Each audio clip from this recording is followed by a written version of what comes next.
Okay, greetings, brothers and sisters. Today's Thursday, July 31st. Just got back from the dentist. I've been waiting to complete this video, which I've made over a number of days with a lot of different things. It started off being a golf video, and then other shit broke with Trump just going on a Trumpathon of being a moron. But at the end of the video, I will talk about my dental issues, and it's sort of resolved for now, and it looks like I do have an infection, and I talk more about that later. I like the new dentist and, all the stuff that I said before. But that comes at the end of the video. Here is the rest of the video here. Okay, so it's Wednesday, July 30th, 2045. I've just been wiped out by the antibiotics. I was doing pretty well. I was getting some work done, then it just crashed. But I just saw this report by Aaron Burnett, and I was covering the magazine article about Jeffrey Epstein and being a international money man of mystery, which came out in 2002, and I think contributed. They don't want their assets that, when you're an asset for Mossad and CIA, and I'll show you the article coming up. And I did that already. I did that part earlier today. After I completed the video that's up tomorrow, which will be today for you guys, or will be yesterday for you guys when you're watching this, for tomorrow's Thursday. And I'm going to include a little bit of probably an update after I go see the dentist tomorrow before this video comes out. So I'm going to end it with a golf thing, which was supposed to be the whole video was about the golf and him cheating, but now that's at the end of the video. And I did that yesterday. So this whole kind of timeline thing's getting messed up because of my dental issues and then all this breaking news with Trump, right? But anyways, he had this article that came out, and I'll show you that, just to, read from that. That's the one that the Trump quote comes from. And when you're an asset, they don't want you to be public, that you be a public person. And Jeffrey Epstein was sort of hidden until this article, and then he was known it was a New Yorker article. He was known amongst the elite, superficial, fucking pretentious people that read the New Yorker, and then he became more widely known when he got busted. But still, it wasn't until years later that he became a household name, which is a disaster for a person who's an asset, right? But anyways, I was making that video, and I had started yesterday, and then I saw this stuff about the Giuffre. Trump's story is bullshit, right? She didn't get poached from Trump. She wasn't a Trump employee. But anyways, let me show you that here. And then I'll go back in time for the next two segments, and then you've already seen something about my dental situation, and then that'll be a wrap for this one. But here's the rest of the video. Okay, so when I started this video yesterday, I wanted to make it about Trump cheating at golf and how that applies to so many other things. And you're going to see that part. But now all this other shit has happened. And I'm going to stick this in somewhere before the golf thing. Well, let's show this right here. Play for you again, Tara, how Trump talked about Virginia Giuffre and Jeffrey Epstein today. He stole her. And by the way, she had no complaints about us, as you know. None whatsoever. Of course, I'm sure that the Epstein documents would show that to be the case if he puts that out there. See, they're showing this clip over and over again. Like, you fucked up when you're a Democrat, when Fox News plays your shit, and then you go to all the Republican sites and they're playing your shit over and over again, right? And if it's clipped, if it's distorted, that's one thing. But this is Trump in his own fucking words. And they're playing it the way I'm playing it, and, they're having similar comments, which is also concerning for him.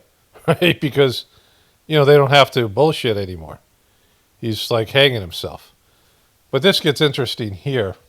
Right? He could put that out at any point. But Terry, you met her and you talked to her. She died by suicide earlier this year, so we're not going to hear from her. Allegedly. With all of this now back in the center stage. Died in April.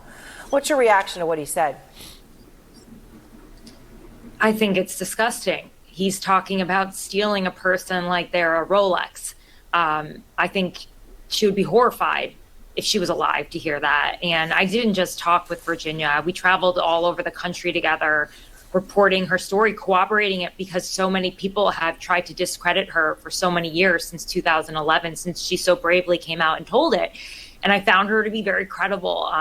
We made sure in our podcast, Broken Jeffrey Epstein, that it was not a single source project.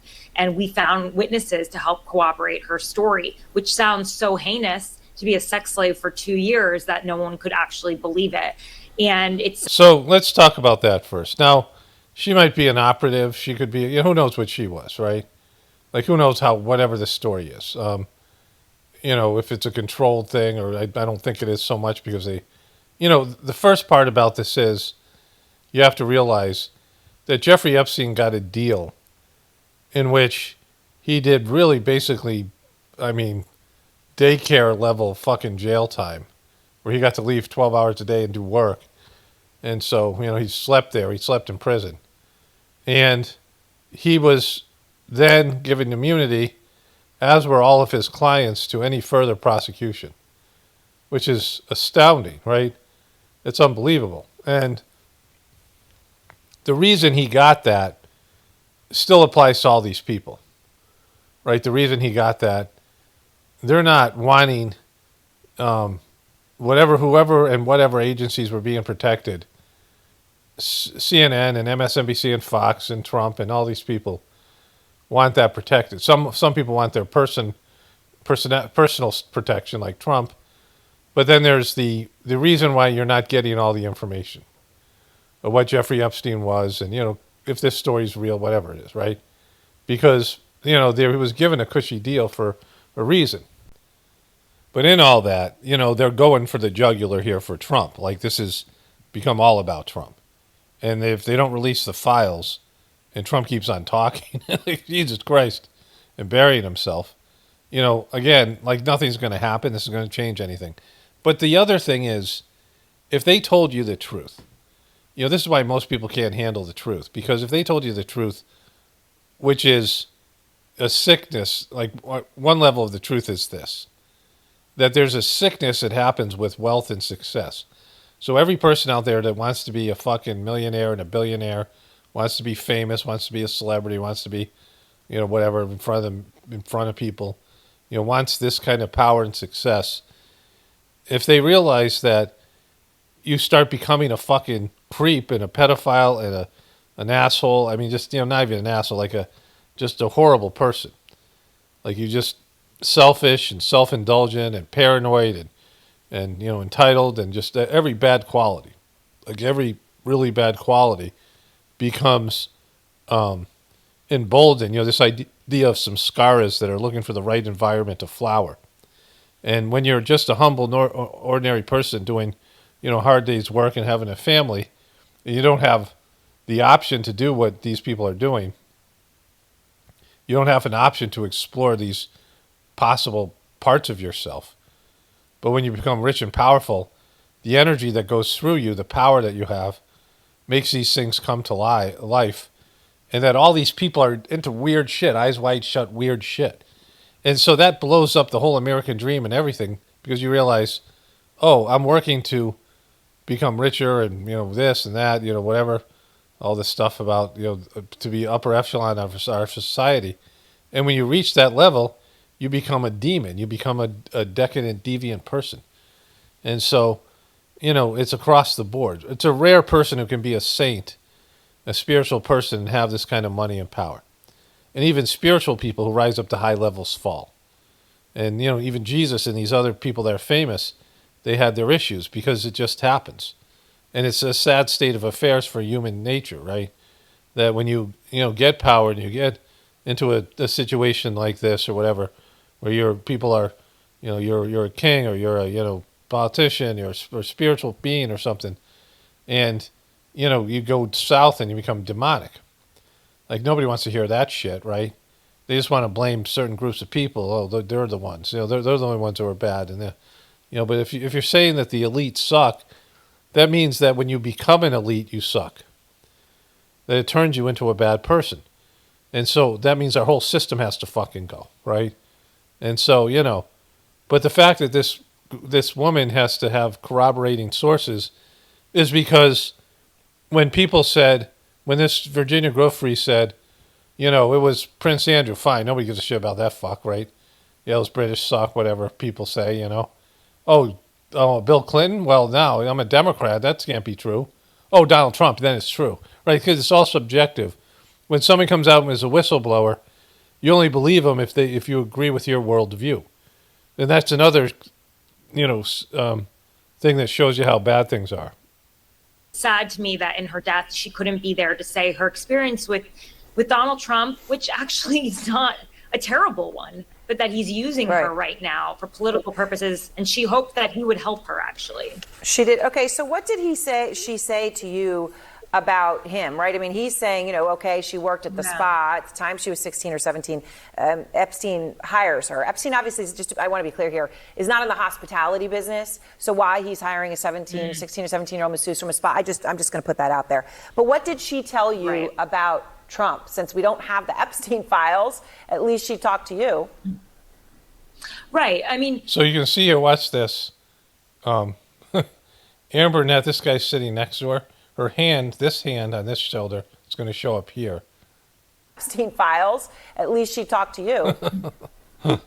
Right. I mean, her interactions with Trump were limited, but she met Trump through Epstein. It wasn't the other way around. It wasn't like Epstein stole Virginia from Trump as if Trump knew this employee at Mar-a-Lago. It was actually Ghislaine Maxwell, the woman he's considering pardoning, who found her in the ladies' room, a place that Jeffrey Epstein could not be, in the female spa. And she saw Trump could. Trump will go there.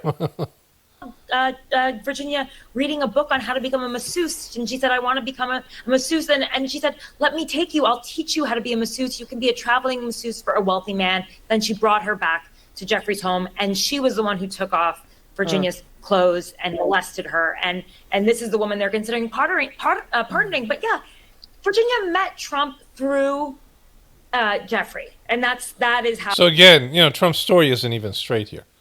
Like, it's a bad story. It's a story he should hope is not true. And, his whole, they're playing this over and over again on CNN and MSNBC. It's on a loop. And all these other things that he said are fucked up. Like, he said a bunch of fucked up things before the day before. And he's flying back and he says this shit on the Air Force One. It's like, no one told you to shut the fuck up after day one. And you come out with this thing on day two. And that's all they're playing, right? Because it's a fucked up thing, and it's not even fucking true, right? Like, she wasn't, I don't know if she was working for him or why would she be reading a book there. I don't know why she was in the club, but she has a story. The story is that she was recruited at Trump's Mar-a-Lago, and, which is her story. But now it's like Trump thinks she was in police and fucking no, right? And he's, it was just a made-up bullshit story he thought was going to play well for the base, and he's getting killed on it. I'm sure all the people are like, just, how guilty can you fucking end up making yourself look, right? The story, that is what she has told me consistently. And I actually just called another survivor who was with me while we were doing this reporting. And I was like, this is what you recall that Virginia said to you as well. And all of the victims that have spoken to each other about this, their lawyers, they all had the same account about Virginia's interaction with Trump. He had no issue with it. And she was, the timeline again, 2000 to 2002 was when she was being trafficked. Trump remained friends with him until 2004. Right. And of course, as Barry's pointing out, on the membership log of Mar-a-Lago, you're saying, according to the Miami Herald, until 2007. Yeah. So Ryan, what stands out to you about what Trump said today? So she was a member, or Jeffrey Epstein was a member to 2007. That's what he's saying. It wasn't 2004. It was 2007. So he was a member there. That was the date that I've heard before. And so, it's just fucked. Like, it's so fucked, right? It's just, it's all those things I've been saying. Okay, greetings, brothers and sisters. Today's Wednesday, July 30th. I just completed a video I added to the beginning of a video. And I featured this photo called It Just Doesn't Matter. And I used this photo before in a screenshot, thumbnail for the previous video.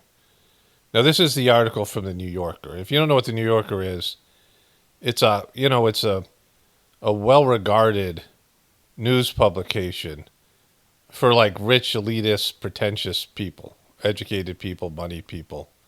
The highbrow, the elite. This is an elite paper, elite magazine, right? About elite New York shit. And so Jeffrey Epstein, an international man of mystery, money man of mystery, he's here he is with Bill Clinton. Bill Clinton looking like he's fit, and in the fine print here it says Clinton, Epstein, Spacey, and Tucker. Who's Tucker? Chris Tucker, boarding personal Boeing, Epstein's personal Boeing 727 to Africa. Epstein's fleet of planes come in handy as social icebreakers. Of course, Kevin Spacey was into little boys, young boys. Like he got B2'd that way. And so there they're going to Africa. And, he's not a guy who gives a shit about other people. So they're trying to make this like he's, humanitarian, right? He pals with a passel of Nobel Prize winning scientists, CEOs like Leslie Wexner of the Limited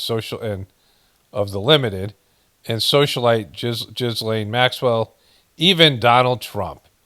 But it wasn't until he flew with Bill Clinton, Kevin Spacey, and Chris Tucker to Africa on his private Boeing 727 that the world began to wonder who he is. He comes with cash to burn, a fleet of airplanes, and a keen eye for ladies,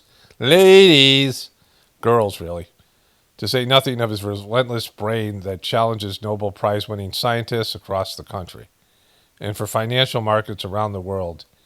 Ever since the Post Page 6 ran an item about the president's late September visit to Africa with Kevin Spacey and Chris Tucker on his new benefactor customized Boeing 727, the question of the day was, who in the world is Jeffrey Epstein? It's a life full of question marks. Epstein is said to run a $15 billion for wealthy clients, yet inside Limited founder Leslie Wexler's clients list is closely held secret. A former adult math teacher, he maintains I don't even know what that word is, a Patrick salon. This is why this is a highbrow thing. Patrick salon of brilliant scientists, yet possesses no bachelor's degree,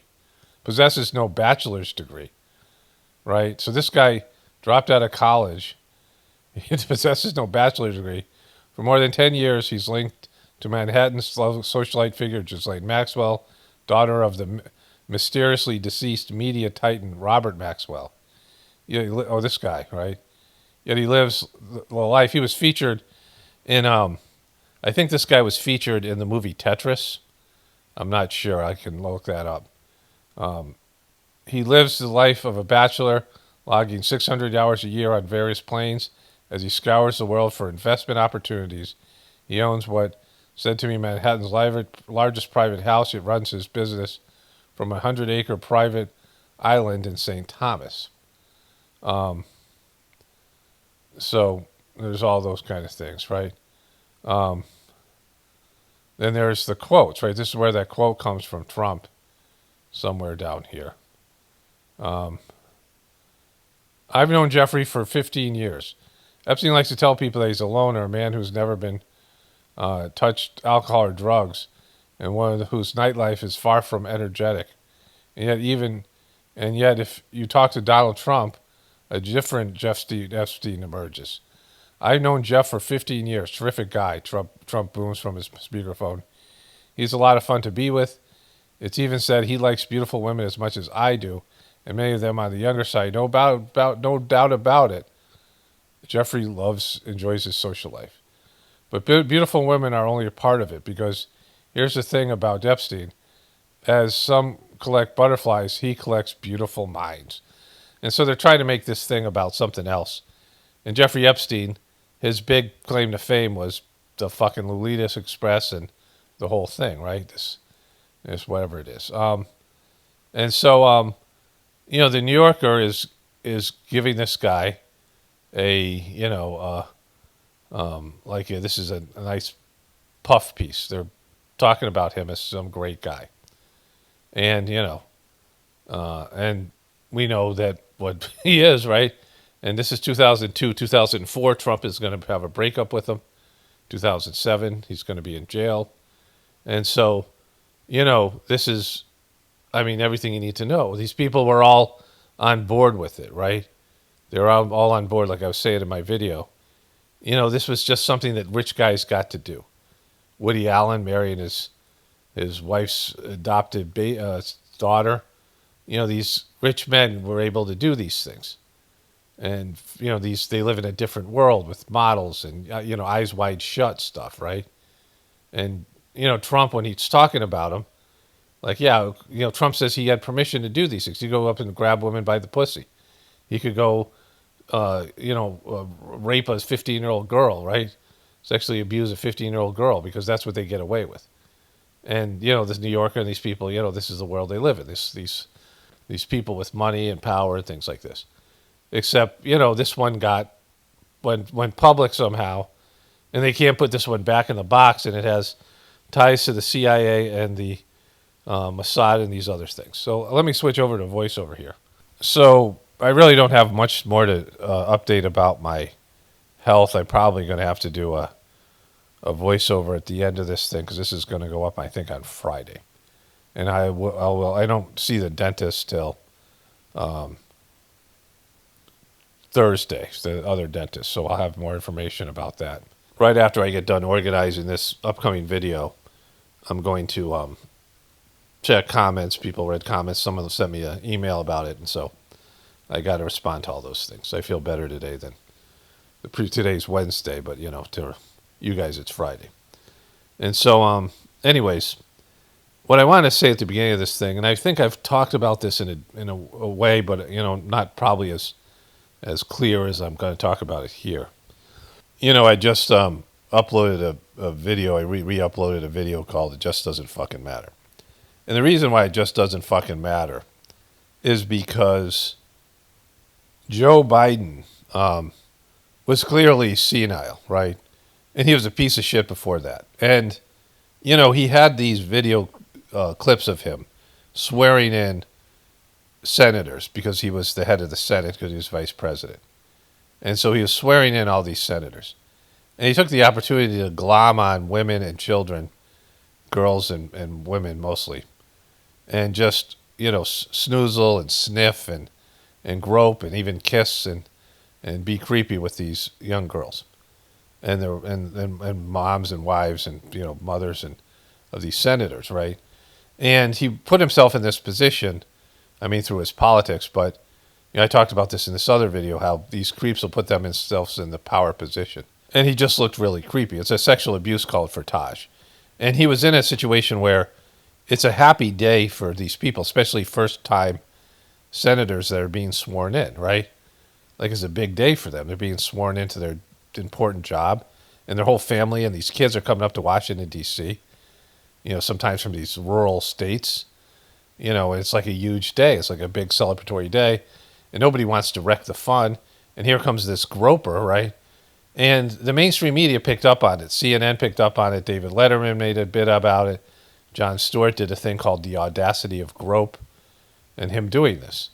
And so when they ran him for president, they had to deal with this. And they had Whoopi Goldberg, amongst other people, defend Joe Biden. And they had a woman from New Mexico who said that he touched her hair and it was inappropriate, like she was a Democratic politician. And they got it out of the way. They got it out of the way so it wouldn't be an issue during the campaign. They killed the story. But he was seen doing this, right? He's a creep like Jeffrey Epstein and Trump. And then he plagiarized and lied, and he was a shitty politician. He was a fucking joke when he was vice president. He was like a fucking clown when he was vice president Obama. And they erased all that shit and his obvious behavior of a guy who's breaking down mentally, who has some form of dementia, which turned out to be Parkinson's. And they were covering up that he had prostate cancer, which now is in its late stages, which they released to sort of deflect from a hit piece that CNN finally did on him when it was like fucking 8 years too late, right? And the media and the Democratic Party and all the fucking Democrats who hated Trump so much ignored all of that shit, right? They just fucking went into a state of complete obliviousness. And if you try to talk to any of these people about it, the people who were in the know would come up with talking points that the fucking dumb fuck Biden supporters would recite when you said any of these things about him. At least he's not Trump, and this is the same thing the Trumpers say, right? At least he's not Biden, these kind of things.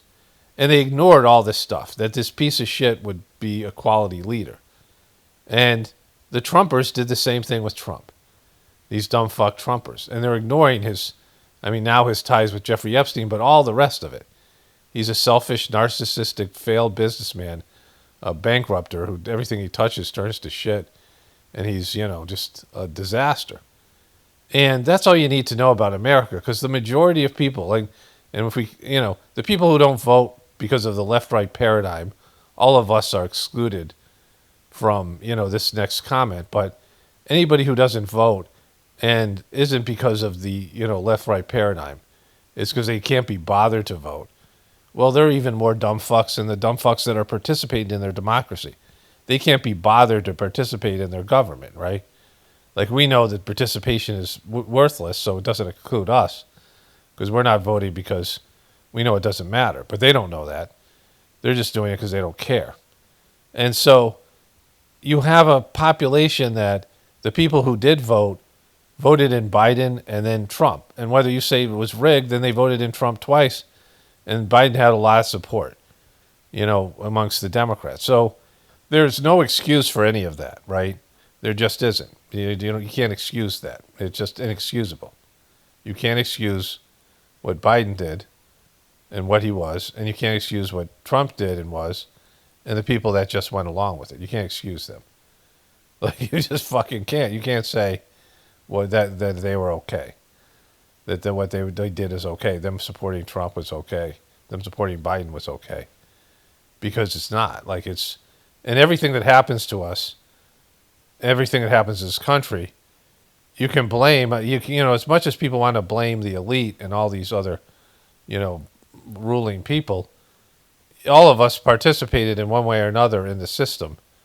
And you can, make it about Biden or Trump, or you can make it about Walmart. You can make it about the medical system. You can make it about the way people dealt with COVID. You can make it about the vaccine. You can make it about any number of things.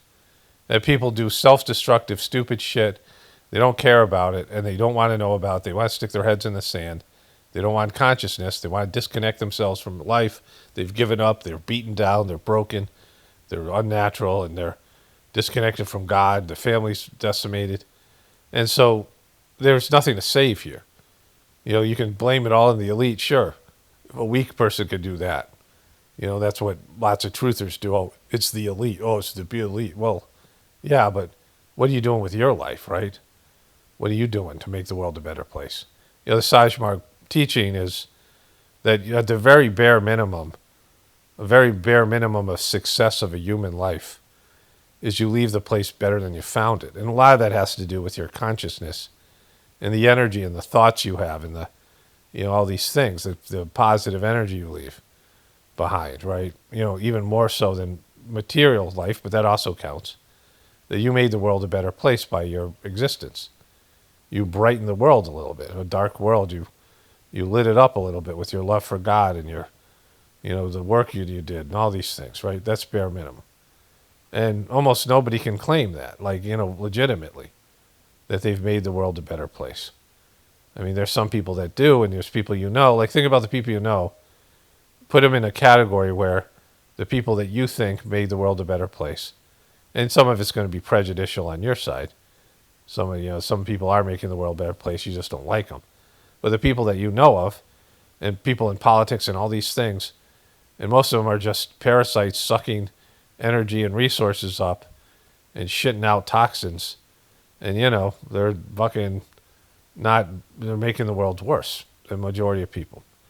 And so, and most people don't care about leaving the world as a better place. They care about making it look like they did, right? Like making it look like you left the world a better place. And so, there it is. And so let's move on to the clips here. I want to start off with this golf thing. Actually, I'm going to leave a space here to address my tooth thing if there's some news on Friday morning. And then I'll, post this video. Actually, before I get into the rest of the video, I want to say a little bit about something I said in a video 2 days ago, yesterday for me, and maybe 3 days ago, depending on, all of it.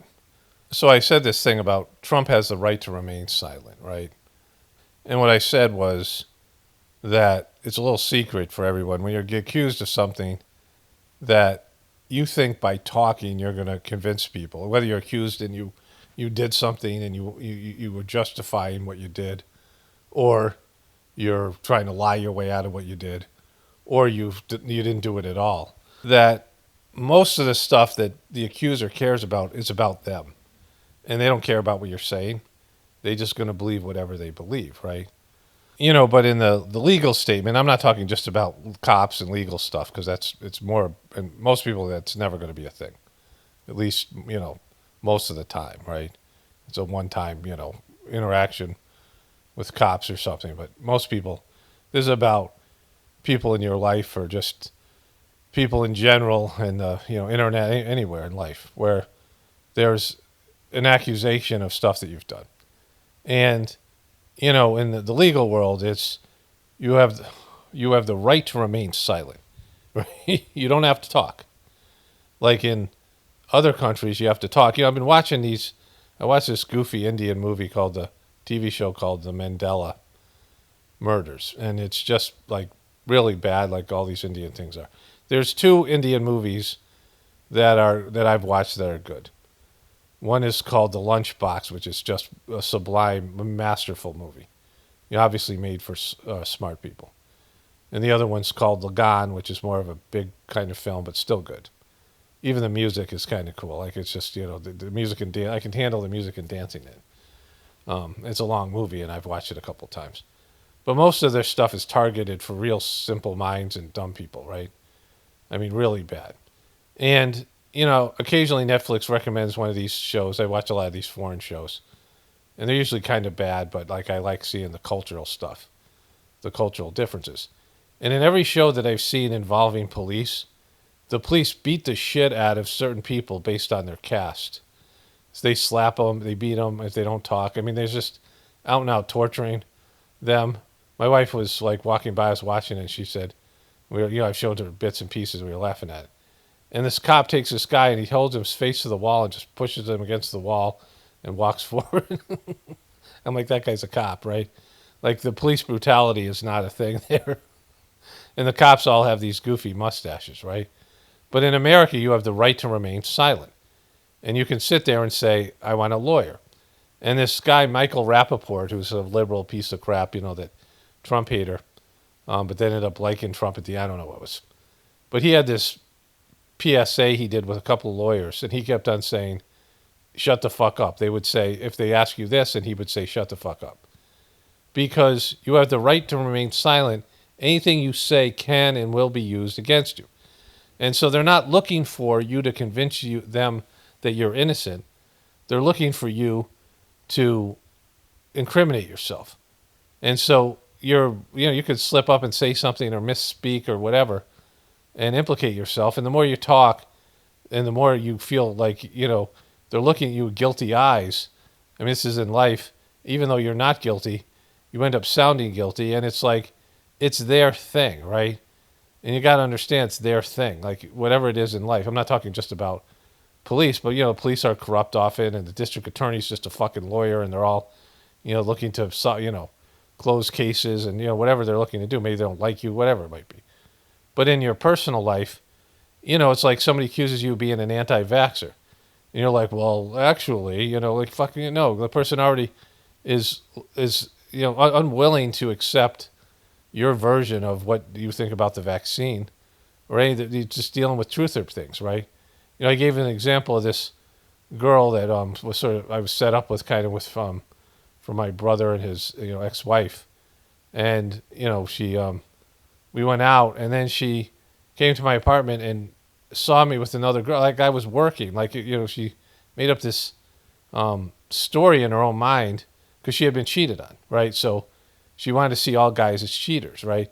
If you have, someone who's the opposite sex and they start talking about, women and, or men or whatever, whatever their opposite sex is in a negative way because they've been burned, you're screwed. Like they're just going to see you. They're going to lump you in with those other people, right?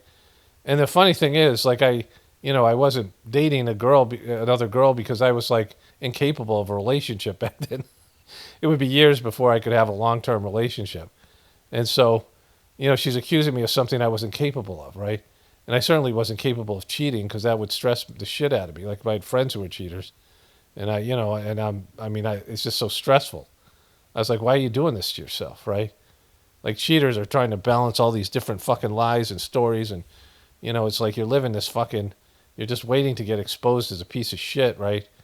And just, you're going to be, and whatever they say to you, you're going to deserve because you're fucking doing them wrong. And you're not even happy about it. Like cheaters are not happy, because they're just, if they're cheating on one person, they're going to cheat on the person they're cheating on them with, right? They're always looking for something else. It's, there's a great talk by Master Charji. They said that the time for choosing is over. You have to realize when the time for choosing is over. And he kind of talked about how Westerners, our commercialized society, that we're always in the process of choosing. I mean, some of it was, implied, and then I realized on my own, like, we're consumers in America, and they're always wanting to get us to choose. And even when we chose something, they're like, well, what about this thing over here, right? And so there's a choosing process, and this is what he said. You have a process where you make your fucking choice and you live with it. And you just say, you're not continuously in the choosing process. Oh, I want a mulligan. We're going to get to Trump with all this stuff too, with him being a cheater and a golf and all this stuff. But you make your fucking choice and it's done with. And that's it. You're married and, that's it. There's no divorce. There's no redo, these kind of things. I mean, obviously in many cases, divorce is a good thing as the way people are now, but it's not a good thing as a societal structure. When you accept your choice, this is my lot in life. I got a shitty husband. I got a shitty wife, whatever. This is, like there's no choosing. Like I have to pursue happiness somewhere else, right? Because I made that choice. And so, it's very foreign for us to think about it because of, we're constantly being bombarded with choosing and new choices and, breaking up with our electric company and going with some other one or our phone company, or whatever it might be. Like, I mean, there's sometimes brand loyalty, but like even that, so you're always in this constant state of choosing. But in terms of going back to what I was saying, that people aren't looking for the truth. That. Like even in, the standpoint of this stuff with Trump, I was saying earlier, with Trumpers and Joe Biden people, willfully looking for the opposite of the truth. Like willfully looking for stuff that supports their belief system.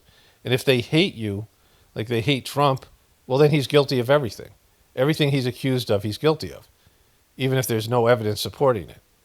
But if, this whole Trump derangement syndrome. But if you're Trump derangement syndrome the other way, when Trump is obviously guilty, you make excuses and find ways that he's not, or, put it off like the Democrats are worse or whatever. You find a way to, people are looking to deceive themselves. They're not looking for truth. And, this is across the board, even for people in the truth community, even especially for the people in the truth community. How many people are actually looking for the truth? And I said in some other video, what about the truth about yourself, right?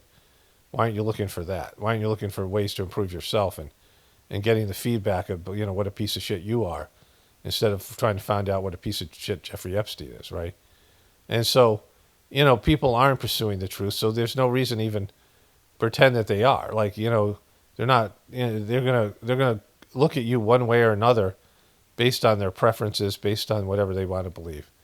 And they're not budging from that shit. So it's just wasting your fucking time. All right, so let's get into the video from 2 days ago that's going up on Thursday, July 31st. Actually, one more thing to say here. I'm showing for my regular video that the Journey series will be something different, but here I'm showing clips of Joe Biden. I was talking about Joe Biden and Trump. But anything that you would say about Joe Biden supporters, if you're a Trumper, applies to you as a Trumper. And that's what people don't understand. You're defined by the people you hate and hate you, these two groups, and you both act the same way, especially in America. Sometimes it's the groups are one group has more power. Like if you're being ethnically cleansed, right, you can't say the Palestinians' hate for the Israelis is equal. I mean, in terms of their relationship. It's different because the Israelis have complete power over the Palestinians, right?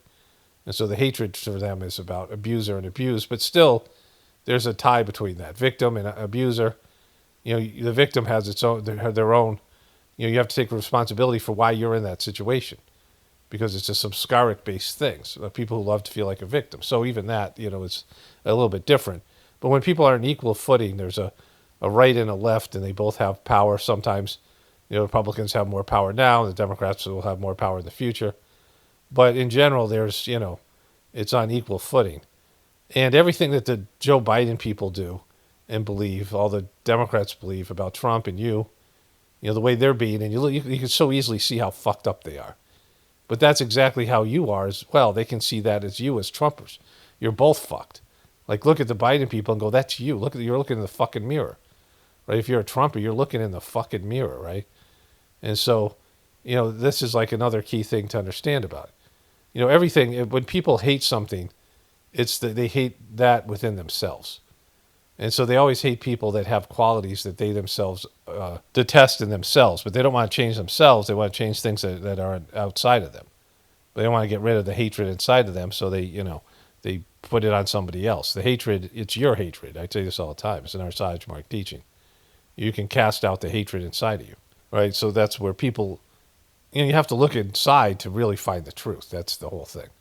If you want to understand why shit's going on outside in your outside world, with your interaction with people and why the same kind of assholes and people keep on showing up in same situations and, you're in these same problems, same fucking cycles of abuse and behavior and all these things. You look inside yourself. Like you want to understand why things are going on in the outside world. The people are just a reflection of what's going on inside of you. That's why spirituality and meditation is key. As you meditate and you find out, you're looking for divinity in the Sajmark method of meditation, the Gratefullness meditation, but you see other things that are blocking the divinity, and you have to get rid of them. And that's the beauty of the system. You're not looking for the other negative things, because then you're just fertilizing them. You're just making them stronger. But if you are looking for the divinity within you, and things are in the way, you go, I got to get rid of these things. And then those things disappear from your external world.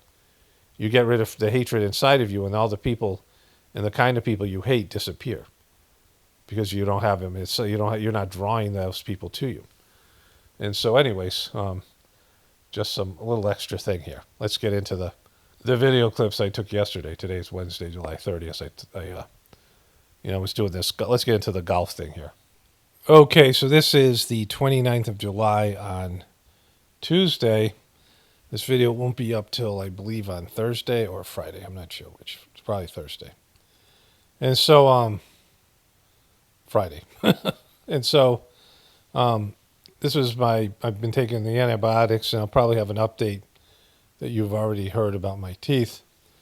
Maybe not, because whatever. But either way, I want to start off with Trump's cheating at golf. I want to revisit his saying the stuff about his, that Virginia Giuffre was working at his club and Jeffrey Epstein poached her from him. And so let's start here, though. Donald Trump is no stranger to controversy, but this go around, it is his time on the fairways.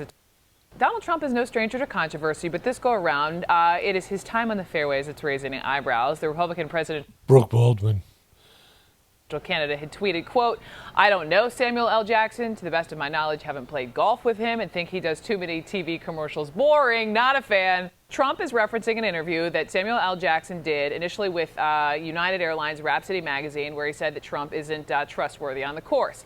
Fast forward to last night on TV, the actor was on with Seth Meyers, Late Night with Seth Meyers. Seth Meyers asked him about this, and here's Samuel L. Jackson's response.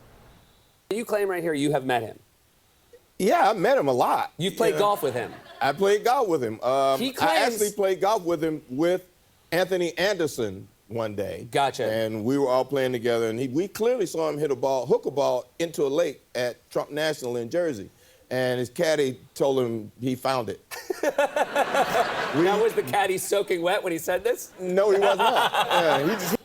Yeah, he just took off running, and next thing you know, I got it, Mr. Trump. And you're like, oh, did you see a splash? You saw a splash. Gotcha. Moments ago, Trump actually took to Twitter and has responded. So here you go. He says, quote, "I don't cheat at golf, but Samuel L. Jackson cheats with his game. He has no choice. And stop doing commercials." Okay, so this is classic Trump, right? What does Trump always do? He accuses the other person of doing what he does, right? And this is a big thing because cheating at golf, golf is an elitist game. Don't really like the game. I played it a little bit. I'm a good athlete, but and I guess a pretty good golf swing, but not to the extent that I can control where the ball goes in terms of distance and things. And I liked being on the golf course, beautiful places, but I never really loved the game itself. But cheating at something like that, it's a game of elitists, men that were supposed to be lords and, rich men of money and principle and character qualities and shit like that in the old days. And, it's a game where you're supposed to, because you keep your own score, where integrity is paramount to playing golf. And Trump owns the golf courses, which again is part of it, right? And he pays his employees to lie for him. And let's, go to this other, let me finish this thing. I'll share the Twitter thing again that I showed you yesterday. And so this speaks to everything that Trump is and does. One, that he totally cheats. Like, if anybody's going to cheat, it's Trump. He cheats on his wives. He cheats on his taxes. He cheats on the American people. He cheats on his followers. He cheats on everybody. He cheats at business, right? He bullies people, and, he would bully his vendors, all these things. This is known about Trump. It's displayed on the Apprentice TV show, displayed his time as president. He's a cheater. Trump is a cheater on every fucking level. He has no character qualities. And so, this is the kind of thing that the behavior is transferred to something else, right? Because you're competing. And if you cheat, remember he said this big stuff about Joe Biden and his swing.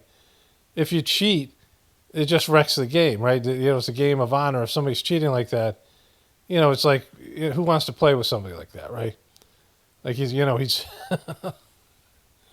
and so this thing where he does this thing, I don't cheat at golf, but Samuel L. Jackson cheats. Well, why didn't you say that before? What evidence do you have that he cheats, right? Are you now saying you did play with him, right? After lying about playing with him? And so this is who Trump is. This is Trump. He's a fucking cheater and a lowlife. The other thing is he degrades his employees. Let's show you this other clip I have. Okay. Just a little side break. My wife just sent me this. There's an asteroid that could hit the Earth in 7 years, in 2032. What it looks like is they're saying it's probably going to hit the moon, or could hit the moon. City killer. And then there could be a lot of asteroids and, particles of the moon that are going to hit Earth. So, just thought I'd throw that in there. Let's get back to Trump. So watch this guy here. I showed you this yesterday, or my last video. Now it's up for a couple days. There's the guy dropping the ball right there. So the guy, Trump's ball is over here somewhere, or wherever it is, and there's cheating for him and throwing his ball on the ground. Boom. And so he expects these guys to lie, right? And this behavior is transferable to his cabinet members, the people that work for him in the cabinet, and then his press secretary. Of course, they do that for every president, but for Trump, he's got, all these people that do this, cover for him, lie for him, the fake Christian Barbie truther, and they're arrogant about it because they have this sense that Trump is some sort of divinely, placed being, like a man on a godly mission here, and that he gets away with all this stuff because he's somehow privileged in this way. Again, Trump talks about the help. I'll go back to the Jeffrey Epstein Virginia Giuffre thing in a moment. But, Trump brings all these people down with him, and they're like his slaves that he expects to cover for him and lie. And then he gets caught and he lies about it again, right? He's just a fucking piece of shit. And, this idea that somehow he's special, like the Cubies believed that he had been ordained by God to take down the deep state. And Trump is, believes that about himself. He is maybe, ordained by God to take down America, right? Or destroy the world because we have a demonic system. But it isn't because he's a saint or a higher developed soul. He's just a piece of shit that is, willing to do destructive work in his own arrogance and hubris. But it speaks to all these Trumpers. Let's go back to that other story. So this video isn't going to be up till Thursday. So I don't know if I'm going to add something here at the end or what. I had more things to show that I'll cover in another video. It was a bunch of clips where I showed you how much they're agreeing with truther stuff. But either way, I'll probably add to this tomorrow. On Thursday, I'll definitely add some sort of dental thing, and then get it up for Friday, and then I don't know. Everything's there every day. There's no Trump saying something stupid, So, so, it's messing up my whole thing because I had a couple videos up already, and now with the dental thing and the other stuff and Trump, now I'm having to go back and add things and whatever. So the timelines are all screwy. But either way, I'll if there's anything new, I'll add it either at the beginning or the end, and then you'll be watching whatever you're watching. Okay, so I think I'm gonna just put this in the end of the video in the Journey series as well. I just went to my new dentist. Today's Thursday, July 31st. There's a long video here. I'm just going to add this. This is going to go up tomorrow morning. And I'm just going to talk about what happened, what are my options, and, all of it. I feel pretty positive about it. It's one of those cases where 16-year-old Paul screwed over 61-year-old Paul, which I'll get into here in a second. So I went to the dentist and it was only 15 minutes away, which is a lot better because I have to kind of go into the city to go to my other dentist, and it's 25 to 30 minutes away, ideally. But like last time, I was late because they closed the road. Like there was a exit that just wasn't open. There's all this construction everywhere, so it's a pain. The traffic's brutal. I live in a place where it's growing, right? It's a place where people are moving to, not from, like California, some of these blue states and things. But anyways, I was glad that it was so close. And I went in there, and there's a kind of a girl who was incompetent who started taking x-rays, and she took multiple ones and, missed some, had to take them over, which I'm not psyched about. But the dentist came in and he did like a 20-minute examination. They do this cancer screen. He did a very thorough job, unlike the dentist that, the one I left, he was like he was just not there. And so the good news was then they did this exam where they measured my gums and the space between my gums and my teeth. And I had like the good numbers are like 1s and 2s, and I had the last time 2 times ago when I did it at the other dentist. I had these. First of all, they had to do this deep cleaning. This is probably 7-8 years ago, and then I moved to where my wife is, and I had to get it done again. And they had to do a partial deep cleaning, and then they measured again, and I was at 6 and 5, and like these bad numbers. And I got this new toothbrush and took an interest in my teeth, and then I got one of the heavy duty or high end whatever it is, Sonicare, and they measured again, and I was in good shape. And they measured at this place, and I was in better shape. So that part is good. And there's always this sense of negativity at the other place, like, you're doing something wrong and why you're like this kind of thing. Or just, there's no prevention. And the dentist came in to examine the bad tooth, came back in. And I was happy to see that. Well, first of all, the dentist said, "Oh, well, you're doing a good job." So I guess it was put in the chart by whatever they call the dental technician. I'm a little bit tired, but I just want to get this thing done. dental assistant. I don't know. Anyways, don't tell me, don't care, don't need to know. And, that was part of when he was examining the tooth, which I'll get back to. But I was happy to see that the dental assistant was old, like around my age, a little bit younger maybe, and that the people at the front desk were older. And there was a woman I had talked to, and she was really nice. She was probably about 5 years older than me. And so the dentist was old, and he was doing old school stuff. He was very thorough and, spending time there. I mean, just on all the other stuff, not even the tooth. And then I had to take a bunch of old new x-rays. And when I was leaving, the receptionist, who I told, one of the reasons I was leaving the other place was that they were very x-ray happy there. And she was like, apologized and said, they just had no choice to do the x-rays. And I was like, I was fine with it because I wanted to get to the bottom of the tooth. So, the appointment went really well, and I had much more confidence in this guy. And so there is an infection there. And, he was recommending a root canal. And we had a conversation about it. And it seems like maybe the better option is getting a implant. And, there's still, I'm going to go see a dental surgeon. So I have some time between now and then to see if I could somehow get rid of an infection that isn't part of their model. So there's two things here. That this guy was a good dentist and a good person. And he's not he has a good operation. It had a totally different vibe.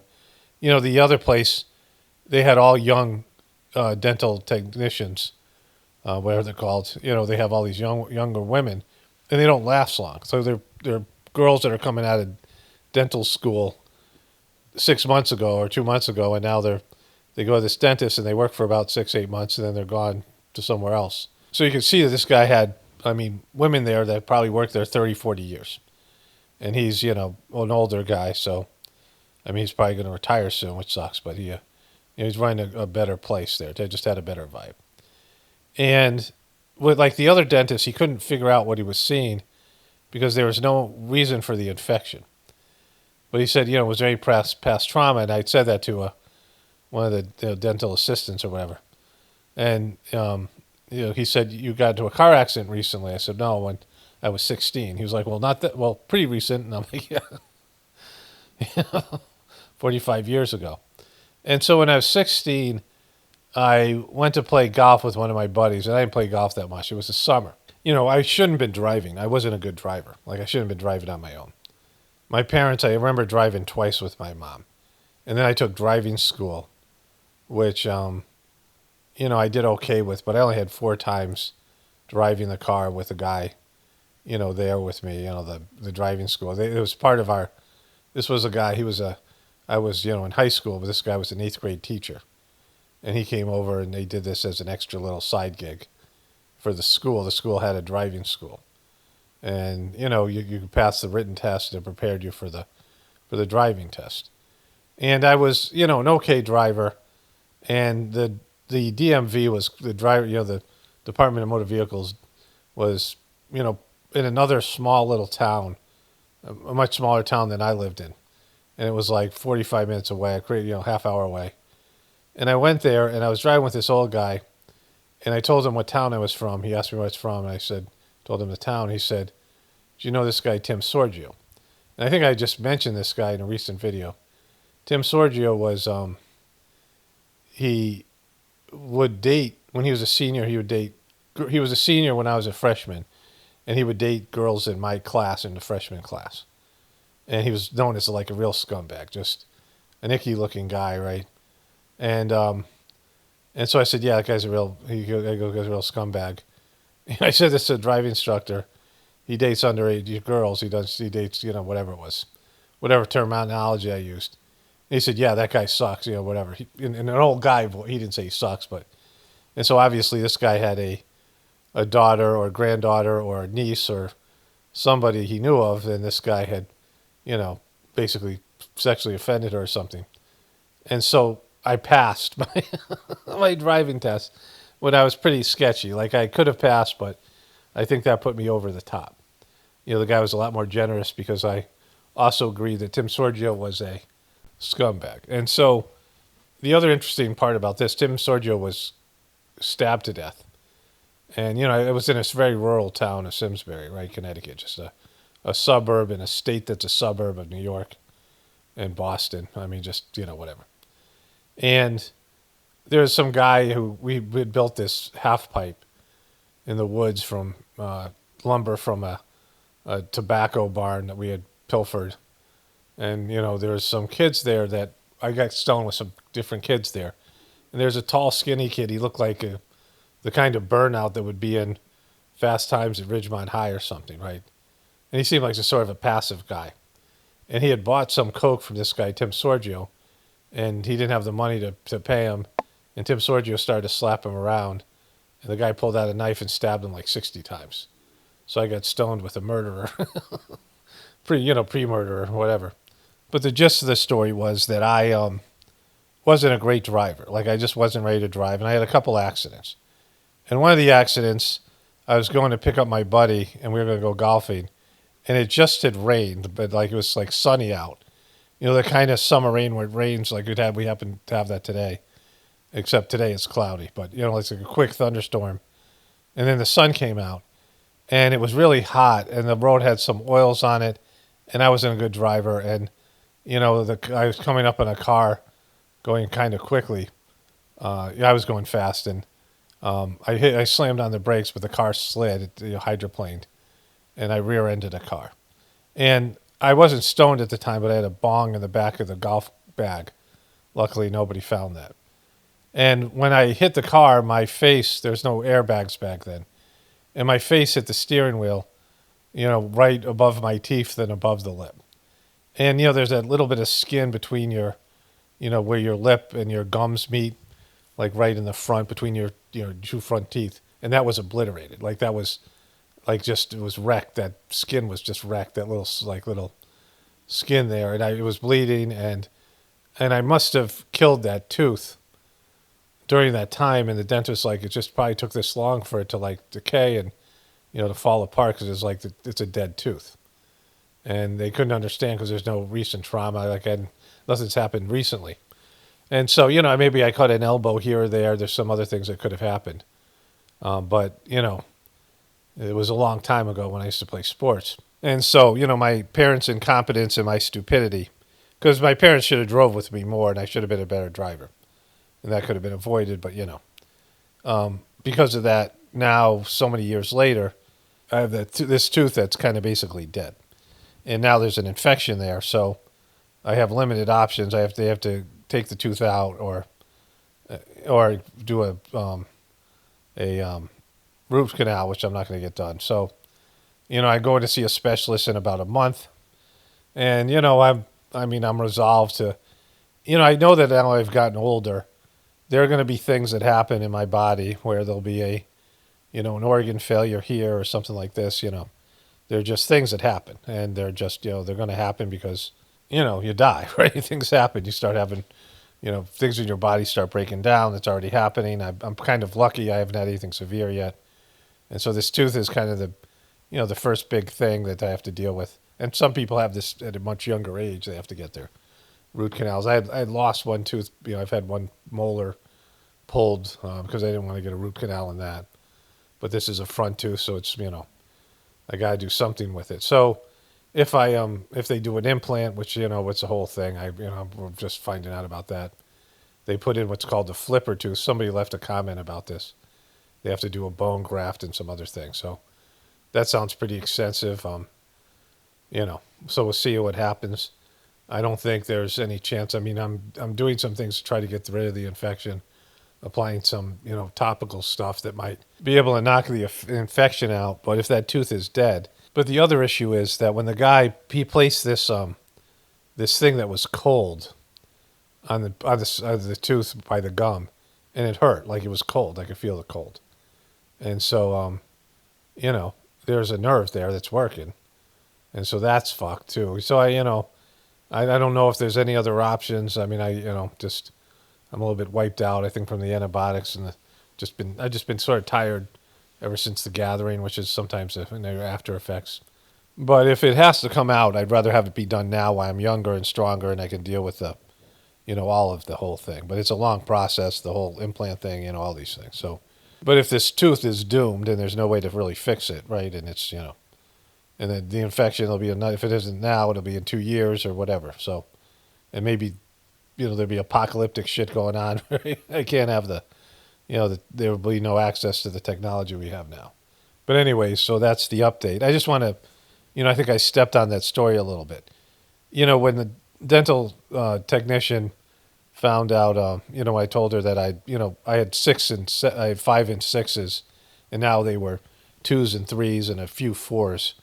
And so the dentist said, well, you're doing a good job with your oral hygiene, because, he had overheard that or whatever. So, so that's, it's good to hear that, because I reversed the process at the other place, and the dentist just doesn't give a shit. And, this guy and I had a conversation, and so he was, this older guy, and, we were talking about what, long-term things, and, what are the options, and, these things. And he asked me why I would do a root canal. He says, well, sometimes root canals can fail, and, there could be, so he was, he was aware of the issue, why I might not want a root canal and this other stuff.